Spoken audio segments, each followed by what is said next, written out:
आज मैं judiciary system पर बात करूंगी। तो मेरे ऑफिस में जो मेरे साथ हैरासमेंट हुआ उसके लिए जो भी इंटर डिपार्टमेंटल कमिटी बैठी, जो कुछ भी हुआ, जहाँ मुझे न्याय नहीं मिला, तो मैंने बाहर कोर्ट कोर्ट जाने की भी कोशिश करी। इसके लिए मैं वकीलों के पास भी गई। तो एक एक वकील, मतलब वकील नहीं, अभी वो स्टूडेंट ही है। बच्चा बच्चा है, मतलब वो स्टूडेंट है, अभी लॉ स्टूडेंट। तो उसके मुंह से ना एक ऐसी लाइन निकल गई जो उसको भी लगा होगा बाद में कि नहीं बोलना चाहिए था, ये नहीं निकलना चाहिए था मेरे मुंह से। हाँ, कहीं ना कहीं जो सब हम जानते हैं ना, क्या निकला। मैं अपना केस लेके गई, तो मैंने बोला भाई मुझे तो भाई न्याय चाहिए। मैंने अपने सारे डॉक्यूमेंट्स दिखाए, तो उसने मुझे ये कहा, और मैं बहुत ही श्योर थी कि मैं ना खुद लड़ूंगी अपना केस, क्योंकि मुझे अपना केस पता है, क्योंकि मैंने सारा कॉरस्पॉन्डेंस खुद से किया है, खुद अपने लेटर्स बनाए हैं। तो मैंने बोला मैं अपना केस खुद लड़ूंगी, आप मुझे बस थोड़ा असिस्ट करो, थोड़ा हेल्प।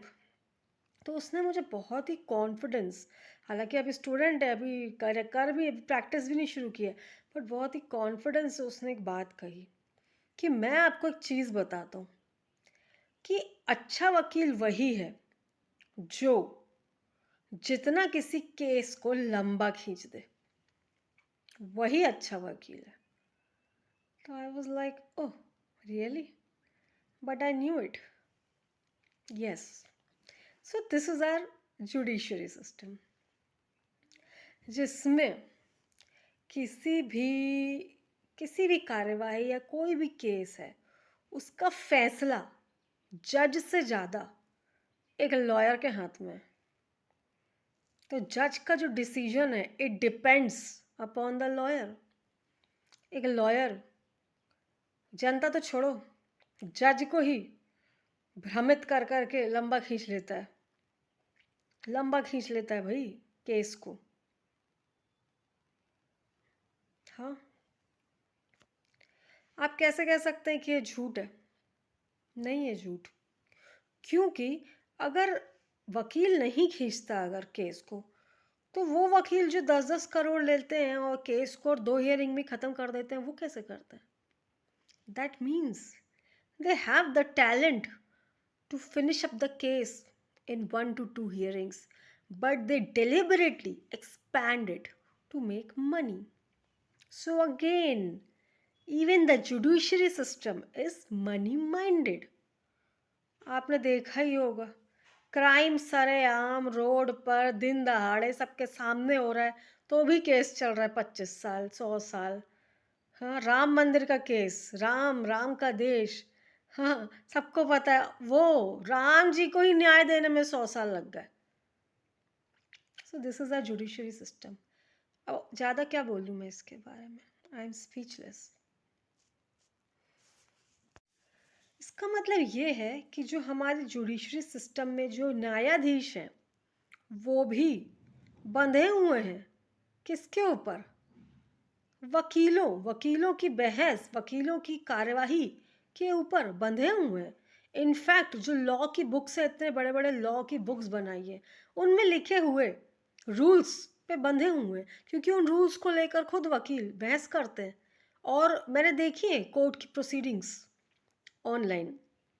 तो मतलब एक जज, एक न्यायाधीश जो अगर सोचता भी है ना, चाहता भी है कि हाँ क्या सही है क्या गलत, पर वो कोई डिसीजन दे ही नहीं, कोई डिसीजन दे ही नहीं सकते जब तक वकील उस डिसीजन को बनाने ना दे, क्योंकि वकील भ्रमित करके खींचते जाते।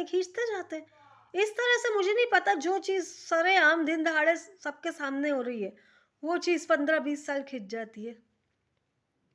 इसका मतलब कोर्ट के जज तो खुद ही असहाय हैं, वो खुद ही निर्भर है वकीलों पर। इसका मतलब जो जुडिशरी सिस्टम है, ये पूरा सिर्फ वकील कंट्रोल कर रहे हैं। मतलब पूरा जुडिशरी सिस्टम सिर्फ वकील के हिसाब से चल रहा है। जिस वकील को 10 करोड़ मिल गया एक ही बार में, वो 2 ही हियरिंग में पूरा केस खत्म कर देगा।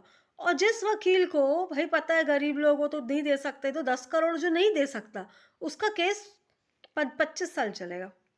यस, इसका मतलब ये जुडिशरी सिस्टम पूरी तरह से सिर्फ वकीलों के हिसाब से चल रहा है, ना ही जनता के हिसाब से चल रहा है और ना ही कोर्ट के जजेस के हिसाब से। मतलब न्याय तो है नहीं, सिर्फ पैसे बनाने का एक बिजनेस। वाह, जुडिशरी सिस्टम। देन फिर हम लोग क्यों कहते हैं कि जजेस तो बहुत पावर्स होते हैं इनके पास? किस चीज़ का पावर है? किस चीज़ का पावर है? आई यू नो वॉट, किस चीज़ का पावर है? अपने आप को प्रोटेक्ट करने का, because they are high commands, उनको कोई कुछ नहीं कह सकता।